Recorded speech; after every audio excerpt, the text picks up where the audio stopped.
ఆంధ్రప్రదేశ్లో వైసీపీ అధినేత జగన్మోహన్ రెడ్డి మళ్ళీ అధికారంలోకి వస్తాడేమో అని కొంతమంది పారిశ్రామికవేత్తలు భయపడుతున్నారంటూ కొన్ని వార్తలు వస్తున్న నేపథ్యంలో అసలు ఆంధ్రప్రదేశ్లో వైసీపీ అధినేత జగన్మోహన్ రెడ్డి మళ్ళీ అధికారంలోకి వచ్చే అవకాశం ఉందా లేదా అనే దాని మీద మనం పూర్తి స్థాయిలో విశ్లేషణ చేసుకుందాం. ప్రస్తుతం మనతో పాటు ఉన్నారు జనసేన పార్టీ రాష్ట్ర అధికార ప్రతినిధి శ్రీనివాస్ గారు. సార్తో మాట్లాడదాం. సార్ నమస్తే. సార్ నమస్తే.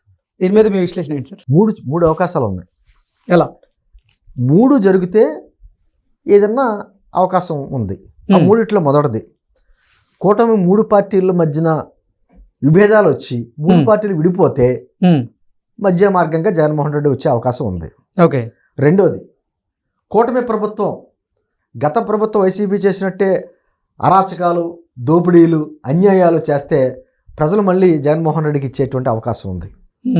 మూడోది, జగన్మోహన్ రెడ్డి రూపాంతరం చెంది మార్పు చెంది చంద్రబాబు గారికి మళ్ళీ ఒక విజనం, లేకపోతే పవన్ కళ్యాణ్ గారు మళ్ళీ ఒక దాతృత్వం, నిజాయితీ ఆ విధంగా మారిపోయి అటువంటి జగన్ గారి రెడ్డిగా మారిపోతే ఖచ్చితంగా అవకాశం ఉంది. అసలు ఈ మూడు జరిగే అవకాశం ఉందా?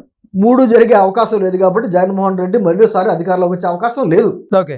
లోకేష్ గారు ఎవరైనా పారిశ్రామికవేత్తలకి ఈ విషయం చెప్పండి. కూటమి పొరపాటును విడిపోదు, మరి 2-3 దశాబ్దాలు కలిసే ఉంటాం.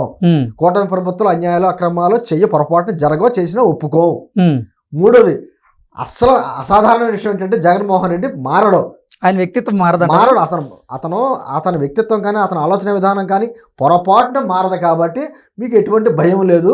ఖచ్చితంగా కూటమి ప్రభుత్వం ఉంటుంది. జగన్మోహన్ రెడ్డి మరోసారి అధికారంలోకి వచ్చే అవకాశం లేదు అని స్పష్టం చేస్తే సరిపోతుంది. Okay sir, thank you so much.